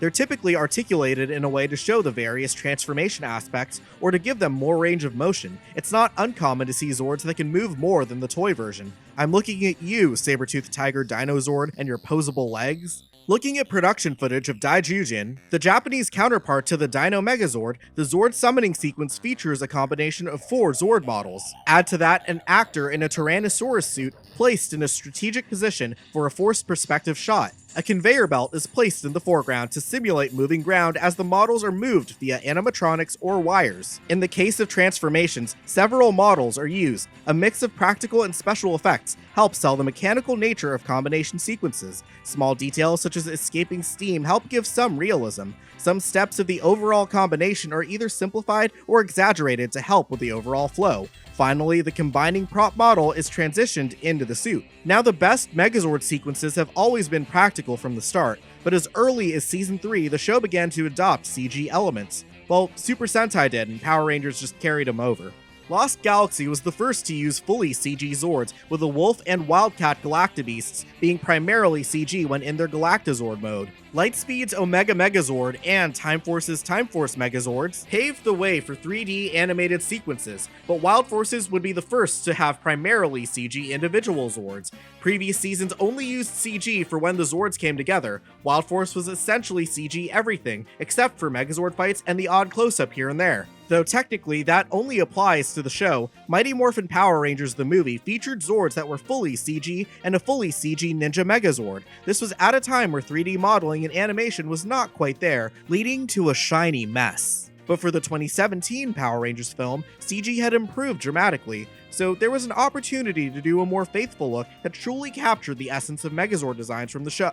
Oh, they screwed that up as well. Ew. Other effects were used as well. More green screen and flat-rigged animation was first used for the Ninja Megazord sequence, seen here with the Ninja Ape Zord slight bobbing up and down. You can also see it in the Ninja Frog Zord and Ninja Bear Zord, folding their front arms down, passing in front of a green screen keyed out to look like buildings. It's better than CGI in my opinion, but it always looked rather flat and uncanny to me. These are individual, flat images puppeted together rather than a physical model. Your mind knows it's not real. So what makes a good Zord transformation sequence? While practical or CG, no matter what, it should be readable. The Thundersaurus Megazord from Dino Thunder and Titan Megazord from Mystic Force are simply too fast, it's hard to make out exactly what happens. It was common in the Disney era to start speed ramping stock footage to save time, which never looked great in my opinion. It would at least make sense later on in the season after we've seen the sequence many times over, but the Thundersaurus and Titan Megazord transformations are sped up in their debut appearances. In contrast, the Turbo A Power Rangers movie version of the Turbo Megazord sequence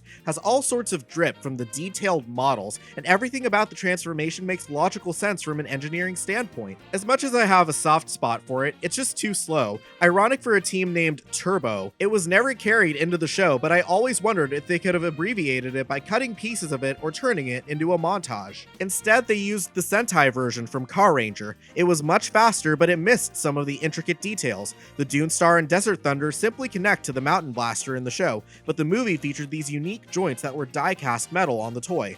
Also, the ramp used for the Red Lightning to drive up onto Mountain Blaster is pretty neat. More grounded than Tommy and TJ simply flying off a cliff every episode just to dock with the rest of the Zords. That and the Sentai footage quality during this time was blurry poo-poo. Since we compared and contrasted the two Turbo Megazord transformations earlier, how about we mention alternate transformation sequences? The Dino Megazord got a second one thanks to Toei being commissioned for new footage, sparked by the sudden popularity of Power Rangers in the West. The Lightspeed Megazord has two sequences, both having to do with how the Red Ranger's Pyro Rescue 1 transforms. The first involves the Zord being airlifted airlifted by Aero Rescue 3 to transform. The other is it using its ladder arms to dock with Aqua Rescue 2. Having alternate sequences are rare, they kind of defeat the purpose of having stock footage, but it's cool that we got a few. In newer seasons, a bit of a problem I have with Sentai, which was inherited by Power Rangers, is the weird reliance on CG in really lazy ways. Megaforce's Gosei Great Megazord, a Megazord with an already lazy name, just taking the Japanese one, Gosei Great, and adding Megazord to it, has this terrible shot that just takes me out every time. 90% of the sequence is practical, and I've always liked the designs. The sequence involving the Snake and Tiger Zords combining and then folding up to allow the Dragon Zord to dock is so good.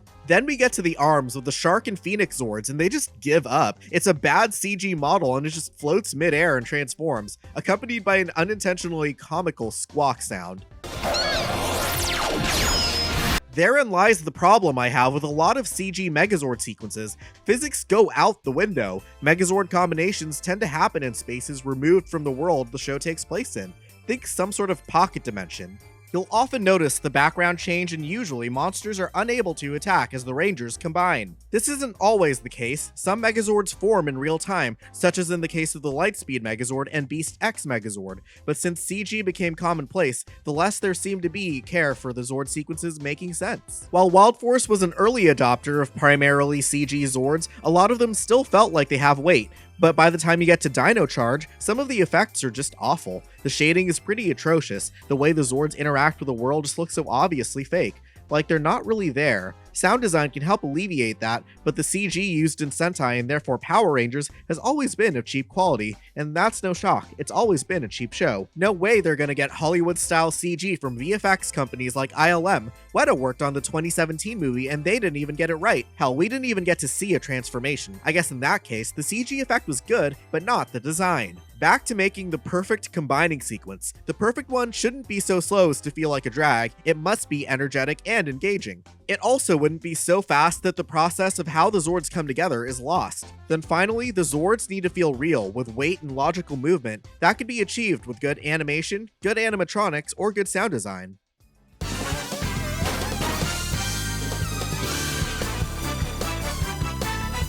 Let's play Rock'em Sock'em Megazords, shall we? There's a surprising amount of art and history within the fight choreography between the Megazords and monsters. While the ground fights are wholly a tokusatsu practice, large-scale fights are a branch of the kaiju subgenre. Wait, I just threw words at you. Tokusatsu means special effects, and encompasses many shows, primarily from Japan, such as Super Sentai, Kamen Rider, and Ultraman. But international toku also exists, the most famous being Tattoo Teenage Alien Fighters from Beverly Hills.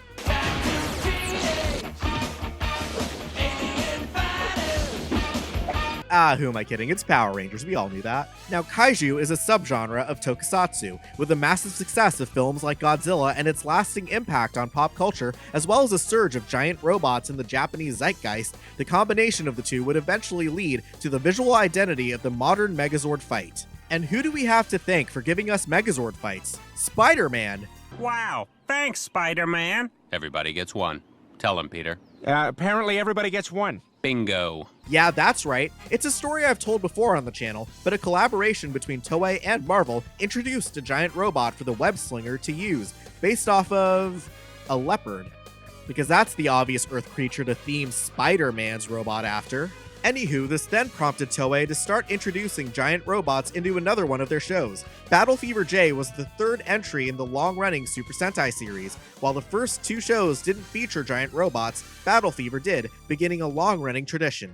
When Super Sentai was adapted into Power Rangers, it brought with it Megazords. Okay, so what does this have to do with fights? Well, a history lesson never hurt anyone. There's more from Japan's entertainment past to pull from, other than Godzilla and Spider-Man. In fact, it's even older than those two. Blocking is the strategic arrangement of actors in a scene. This stems from the theater world and is used on all sorts of film and television productions to choreograph the movement of different characters. Super Sentai, and eventually Power Rangers, takes cues in blocking from kabuki, traditional Japanese theater. The sides of the stage matter in this form of performance. The right side, called the kamite, is typically where characters of higher social status sit.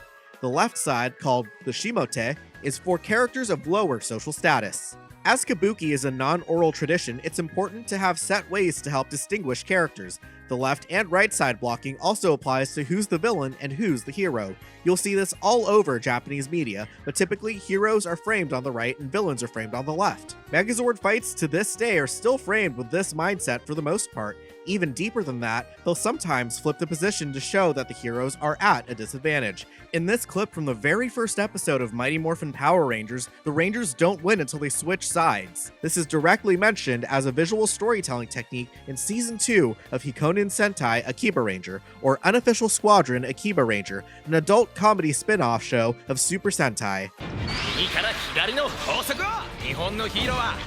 古典芸能の伝統を踏襲して右から左に必殺技を放つのが大多数今お前がいる左側はやられキャラのポジションだ It's a great watch as it pokes fun at a lot of the tropes of Sentai. Power Rangers even gets a couple shoutouts. Now, as far as actual fights, the choreo isn't as complex as Ranger fights. Megazord suits are very bulky, limiting movement.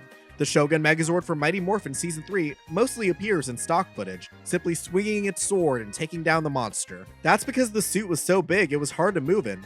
To begin your average Megazord fight, it usually starts with the Rangers summoning their Zords, individual Zords to start off. This tends to happen closer to the start of the season.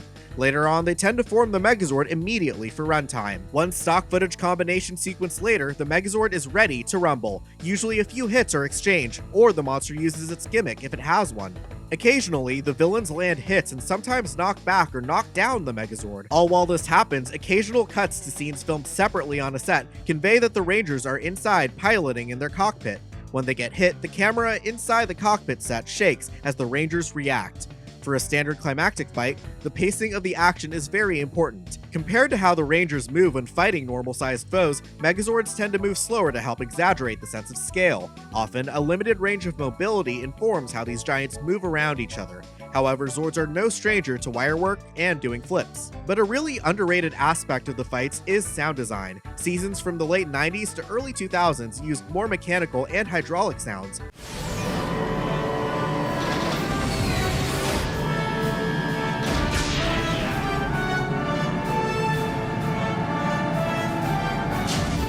Very early on, it mainly consisted of metal punching sounds, but having it evolve over the years to become more robotic helped to distract from the fact that these are guys in costumes. It really sold how these are physical machinations and each movement felt tactile. With some occurrences in Time Force and Wild Force, this would start to go downhill starting in Ninja Storm. The whole Disney-era sound design was a real downgrade, with a lot of effects replaced by laser noises. Oh! That's gonna leave a mark! Got him on the ropes! Oh! And it's kind of been that way since. Occasionally, there were some good sounds in there. I like the creaky metal noise they use, but the Zords still don't feel believable. The sound design used to have some weight to it. As of Cosmic Fury, it never really recovered from that aspect.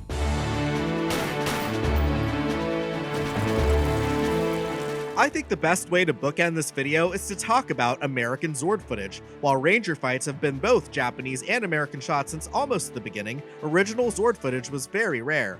I'll say, when those Megazord suits show up in American footage, it's gorgeous. While there's a definite style to what came from Sentai, the Power Rangers production crew are forced to be more creative due to their relative unfamiliarity in stretching their dollar. Often I felt that this led to some very cinematic shots. While there's certainly been improvement in what Sentai has been providing us in terms of Zord fights in the last decade, working on the same sets and flat lighting keeps the Zord fights bland. There's so few American Zord sequences that I thought I'd list them all for you. I won't be counting stock footage or certain themes when CGI Zords are used outside of battles. Looking at you, Jungle Fury.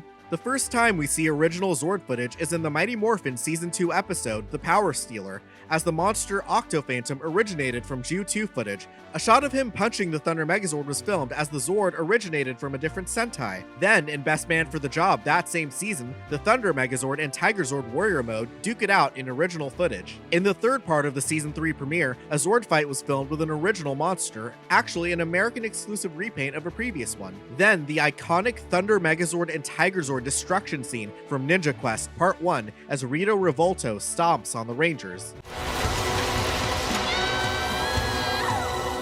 If there's anything Power Rangers excels at in terms of Megazord cinematography, it's destroying the Megazords. During a chimp in charge, the individual Shogun Zords fight Sinister Simian in the first uncombined Zord battle in American footage. I know I break my rule of no stock footage, but I do want to maintain anytime Titanus appears in Season 3 of Mighty Morphin, shots of it combining with the Ninja and Shogun Megazords are all American footage made with the toys. You can tell with the Shogun Zord by the pink Zord that was recolored from white in the toy line. In Zeo, Serpentera is seen on the moon during the premiere. Later in the season, Pyramidas is seen flying away in an attempt to evade Varrock's bounty hunters in the episode Revelations of Gold. Then we see the Turbo Megazord fight Malagor for the climactic battle in Turbo, a Power Rangers movie.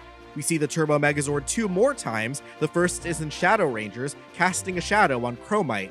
The second is in Built for Speed, where the Megazord saves 2 teens engaging in the Power Rangers version of Rebel Without a Cause. Chase into Space, Turbo's finale, features some footage of the damaged Turbo Megazord pieces. Then, during In Space's Dark Spectre's Revenge, the Rangers summon all the Megazords to help hold back an asteroid. When the 3 Megazords aren't enough, Silver Ranger Zane comes in for the last-minute save in his new Mega Winger. The 4 Zords together are able to stop the asteroid. Later, the damaged pieces of the Mega Voyager can be seen at the end of the episode A Line in the Sand, after being destroyed permanently by Tankenstein. Fun fact, the head of the Mega Voyager used in this exact shot was sold in the big Power Rangers auction a few months ago. It was sold in a set with 2 other Zord heads that coincidentally were seen in original footage as well. We see the Mega Winger one last time in Countdown to Destruction fighting Velocifighters in downtown Angel Grove. It eventually falls. Power Rangers Lost Galaxy had quite a few, and that's not even counting several episodes of original Galactabeast footage. The Defender Toro Zord is seen attacking a force field in American footage as Yellow Ranger Maya and Pink Ranger Kendricks watch on in Orion Rising. In the Lost Galactabeasts, the Rangers hatch a plan to kamikaze the then evil Stratoforce and Centaurus Megazords. Interesting thing to note is that the evil versions had different heads, but it appears they did not receive them for the American shots, as you can see their normal good guy heads from behind. We see the Galaxy Megazord shoot a nondescript blast during the episode Loyax's Last Battle to remove a control device. In a late assist to the battered Pink Rangers facing a gigantic and powered up Psycho Pink, the Galaxy Megazord and Astro Megazord team up and make quick work of her. In Escape the Lost Galaxy, the Toro Zord holds open the wormhole just long enough for the Terra Venture to pass. This leads to the Zord's destruction. Then, in what I thought was a horrifying moment as a kid, the Centaurus and Stratoforce Megazords are taken down by a massive army of Stingwingers suicide bombing them. This was 2 years before 9/11, and they got away with some crazy stuff on the show back then. Another one from Lost Galaxy's finale is the previously mentioned Galaxy Megazord saving the Rangers in the 11th hour. Lightspeed Rescue featured some great original footage during its finale. It gave us a stressful underwater scene of the Life Force Megazord overtaken by Batlings and wrecking the Aqua Base as the Rangers are trapped inside. Meanwhile, the Omega Megazord has been taken over by Jigsaw and some more Batlings, laying waste to Mariner Bay. Red Ranger Carter and Titanium Ranger Ryan needing to kamikaze it to stop it from laying down a circle of stones and completing a ceremony. What is up with all the kamikazing they did? They also gave the Omega Megazord a new weapon in the form of a 2-barreled gun. Prior to the finale, 2 forced perspective shots of the Lightspeed Solar Zord are seen. The first is during the Queen's return, then in Rise of the Super Demons. Original shots of the Q-Rex in both Dino and Megazord mode are seen in various episodes of Time Force, including Clash for Control, Quantum Secrets, and the finale, End of Time. The Time Force Megazord in Blue mode, joined by the Time Shadow in a fight against the Dragontron, is seen during Destiny Defeated through a taxicab window. For Wild Force, we first see original Zord footage in the Revenge of Zanaku, as the Duke Org makes use of his newly acquired Wild Zords. Hey. Okay. Then the infamous missized Serpentera from Forever Red. We don't talk about that. In the finale, an epic fight between Master Org and 2 Megazords, the Pretazord and Animus. Both are destroyed. From here on out, we're in the Disney era, where the budget was cut way back. This meant original Zord footage was significantly fewer and far between. Ninja Storm had a blink-and-you'll-miss-it moment. The Thunder Megazord restrains a giant Vexicus with a serpent sword, only for the shark-themed ninja villain to give it the old reach around. Sorry, I couldn't help myself. He reaches around and stabs the Megazord with his sword. That still sounds dirty. This was to replace the Sentai shot where he impales both himself and the Thunder Megazord through the stomach. Power Rangers SPD had really the only actual original Megazord fight of the Disney era. This consisted of new shots of the SWAT Megazord fighting the American exclusive and fully CGI Omni. RPM, the last in the Disney era, showed the series Gold and Silver Zords flying in and blasting the command tower, crushing Venjix beneath it. Super Megaforce gave us shots of the Turbo Falcon Zord dropping the Rangers off. There's also new footage of the Gosei Ultimate Command Ship attacking one of Brock's drills. There's several scenes of the individual Zords in Dino Charge. The first episode, Powers from the Past, shows the T-Rex Zord saving Red Dino Charge Ranger Tyler and Pink Dino Charge Ranger Shelby from the Ice Age monster. The Tricerazord saves Black Ranger Chase in Return of the Caveman. In Let Sleeping Zords Lie, Shelby comes across the Ankylozord. Then there's one CG shot in the episode Sink or Swim. There's various shots of the Plesiozord flying around in different episodes, but an ugly CGI version is seen during Dino Charge's One More Energem and Dino Supercharge's Catching Some Rays. The Dino Charge Ultrazord is seen during Edge of Extinction. Ninja Steel shows the arrivals of the Astrozord and Lionfire Zords in their respective episodes. An original CG shot of the Subsurfer Zord is seen in Super Ninja Steel's Making Waves. Dimensions in Danger sees the return of Tommy with his Master Morpher as he morphs into the White Ranger, summoning the Falcon Zord. Pink Ninja Steel Ranger Sarah later uses her Zoom Zord to flee and prepare to fail. Haley, the White Ninja Steel Ranger, uses the Tiger Zord in the episode Sheriff Skyfire. The Grid Battle Force Zords are seen in various CG shots throughout the 2 seasons of Beast Morphers. My life is suddenly like one big video game. My life is like a video game. The Beast X Ultra Zord is sent to the Cyber Dimension in Evox Upgraded. In Dino Fury, Javi's first meeting with the Stegozord is original. There's original footage of the Dino Fury Megazord against Doomsnake in a later episode, Unexpected Guest. This includes a shot of it breaking into pieces. Flashback shots of the Primal Ultrazord's untimely demise, with Zato and Ion's original team inside, is unique to Power Rangers. Mighty Morphin Power Rangers Once and Always featured the return of the Dino Megazord in an ugly CGI form, fighting against Snizzard on the moon. The model used is the Zap Dino Megazord, part of the short-lived subline of the Lightning Collection. The final bit of original Zord footage comes from Cosmic Fury's finale. It sees the same CGI model of the Dino Megazord returning, piloted by Billy and Min. They are joined by 4 other Megazords, the Beast X, Ninja Blaze, Astro, and Galaxy Megazords. I'm assuming the models for the Beast X and Ninja Blaze are from their respective seasons, just a few years prior, but the Astro Megazord model is that of the Zap Megazord release, similar to the Dino Megazord. The Galaxy Megazord model is the retro VHS box figures, which I have in my hand right here. And that's about it for American Zord footage. There's only one way to close out.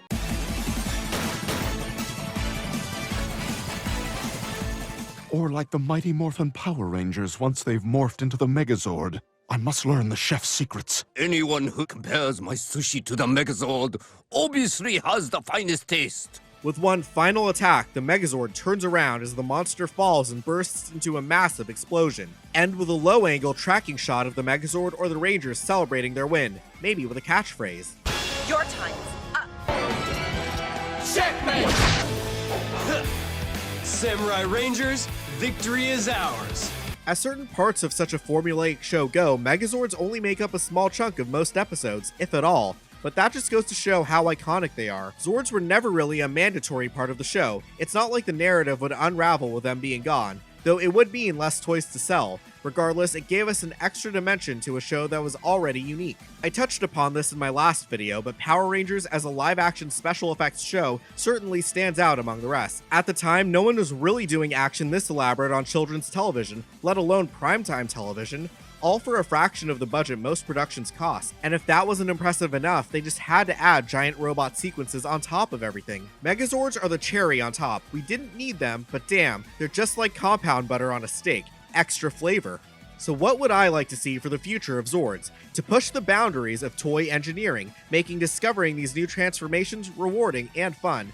And I'd also like to see more plot relevance. Let the Rangers earn or be invested in their Zords in a meaningful way. Make it so Zords are no longer an afterthought like they've been the last decade.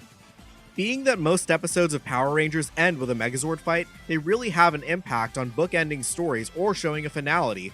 They're the final form of the team's teamwork, a physical culmination of sorts that takes each member's representative Zord, turns them into something bigger, If we're gonna make a change, then we're gonna have to be a part of something bigger. Let's appreciate the many animatronics, puppets, suits, and 3D models that have been painstakingly put together to make Megazord seem larger than life. I also want to give thanks and a huge shout out a second time to my friend Power Ranger Tube for allowing me to use some videos from his channel as B-roll. Please check him out and subscribe. Finally, thanks once again to Fanhome for sponsoring this video. Okay, if you made it to the end, comment which Megazord you think is the most attractive. Freak?